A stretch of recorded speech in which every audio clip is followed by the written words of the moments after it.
Ores mined from the earth are usually contained with large amounts of impurities such as soil, sand, etc. called gangue. हाँ, तो ores जो है ना, जो अर्थ के नीचे माइंस में ओर्स मिलती हैं, वो कंटेमिनेटेड होती हैं with large amount of impurities. उसमें गंदगी होती है, साथ में ओर्स के साथ सॉयल भी होती है, सैंड भी होते हैं, उसको गैंगवी कहते हैं।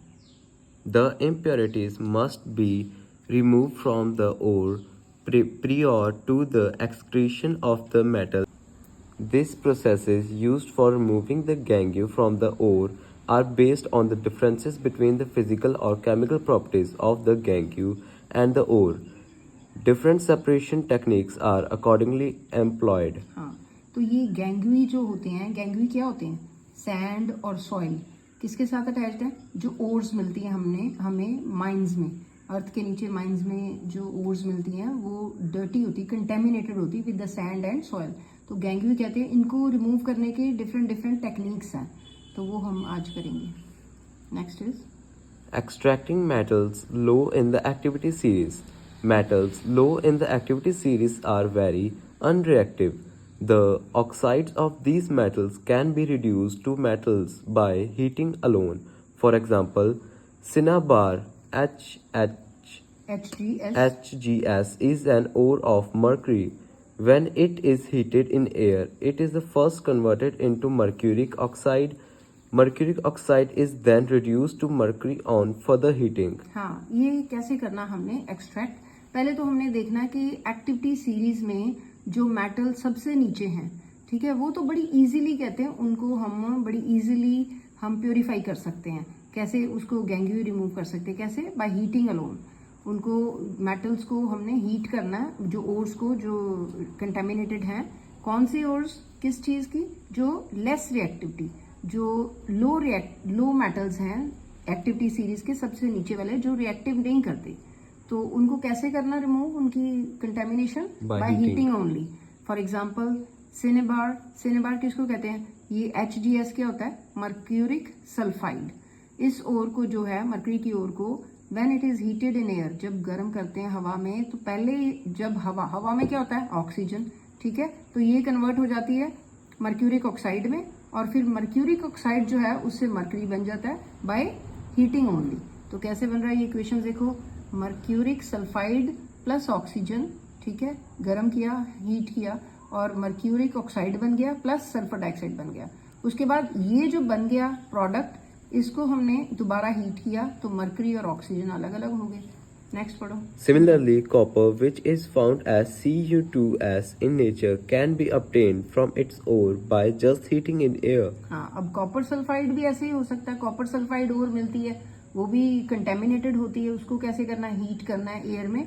तो ये देखो, copper sulphide plus oxygen heat किया, कॉपर ऑक्साइड बन गया प्लस सल्फर डाइऑक्साइड बन गई ये गैस। और ये जो कॉपर ऑक्साइड हमें मिल गया है, इसको फर्दर क्या किया? ये हीट किया। लेकिन ये कहाँ से आया? ये तो पड़ा ही हुआ ना वहां पे। कॉपर सल्फेट तो बना ही, कॉपर सल्फेट ही तो था जो हमें मिला था अर्थ क्रस्ट में, ठीक है। ये ओर है जो कि कंटेमिनेटेड है। इसका क्या बनाना है? हमने एक्सट्रैक्ट क्या करना है? इसका कॉपर बनाना चाहते हैं, इसमें से सल्फाइड अलग करना है। तो पहला स्टेप है, इसको जो एयर में हीट कर दो, तो इससे क्या बन जाएगा? कॉपर ऑक्साइड प्लस ये तो पड़ा ही हुआ है वहां पे, ठीक है। एक तो ये थोड़ा थोड़ा बन रहा है, ये तो पड़ा ही हुआ है उस पैन में जहां पे हम हीट कर रहे हैं, ठीक है।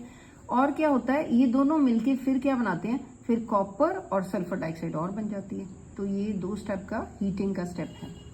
Extracting metals in the middle of the activity series. The metals in the middle of the activity series, such as iron, zinc, lead, copper, are moderately reactive. These are usually present in sulfides or carbonates in nature. It is easier to obtain metal from its oxides as compared to its sulfides and carbonates. Therefore, prior to reduction, the metal sulfides and carbonates must be converted into metal oxides. हाँ, यही किया ना हमने, ऊपर भी ऐसे ही किया था कि मेटल सल्फाइड को मेटल ऑक्साइड में बनाया, तो इसमें भी वही कह रहे हैं। लेकिन अब बात किसकी हो रही है? वैसे वो वाले मेटल जो कि मिडल में आते हैं, एक्टिविटी सीरीज के मिडल में जो मेटल्स पड़े हुए हैं, और वो कौन से हैं? आयरन, जिंक, लेड और कॉपर। ये बच्चों को आना चाहिए कि जो मोस्ट रिएक्टिव मेटल्स कौन से हैं, वो क्या होते हैं? वो टॉप ऑफ द सीरीज में होते हैं। कौन सी सीरीज? एक्टिविटी सीरीज के टॉप में होते हैं।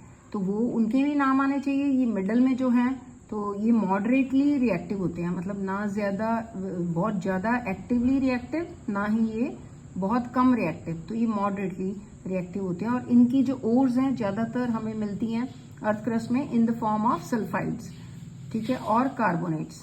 तो इनको पहले क्या करते हैं, हम पहले ये सल्फाइड और कार्बोनेट्स को हम मेटल ऑक्साइड्स में चेंज कर देते हैं, ठीक है। नेक्स्ट पढ़ो।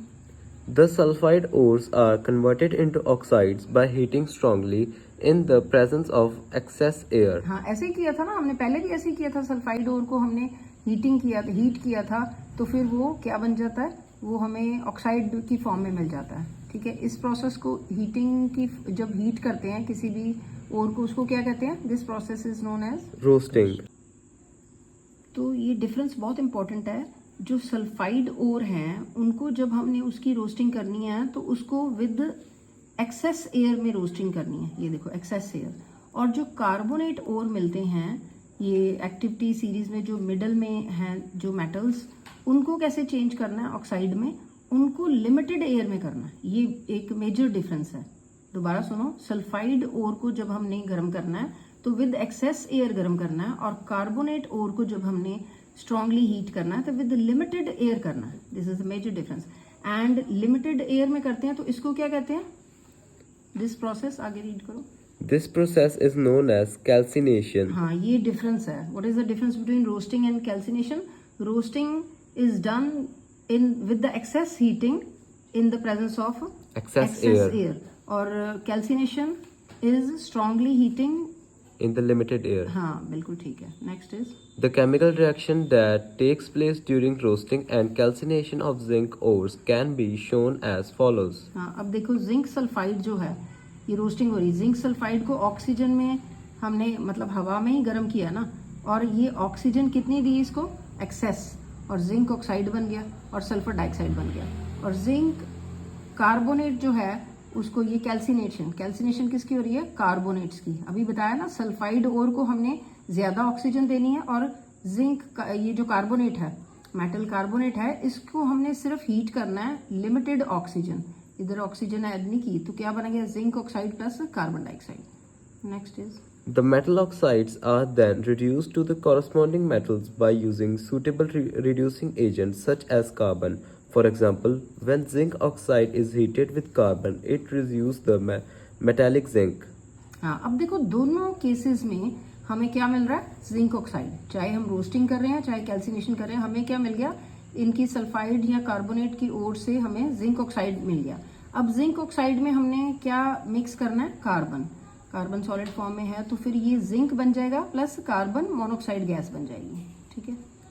You are already familiar with the processes of oxidation and reduction explained in the first chapter. Obtaining metals from their compounds is also reduction process.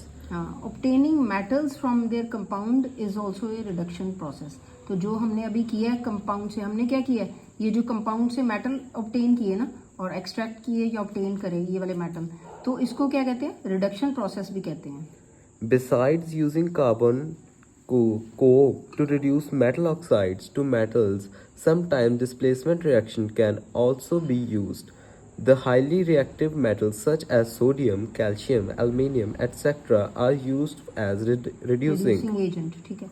तो ये क्या है, ये कह रहे हैं कि इसकी जगह पे, कार्बन की जगह पे हम इसको किसके साथ रिएक्ट करा सकते हैं, हाईली रिएक्टिव मेटल के साथ। तो हाईली रिएक्टिव मेटल कौन से होते हैं, बताया था कल, सोडियम, ठीक है, पोटाशियम ऑल्सो। तो सोडियम अगर यहाँ कार्बन की जगह पे सोडियम हो जाएगा तो क्या बन जाएगा, ये जिंक अकेला हो जाएगा और सोडियम के साथ ये ऑक्सीजन मिल जाएगा, सोडियम ऑक्साइड बन जाएगा। क्यों, क्योंकि वो हाईली जो है रिएक्टिव है।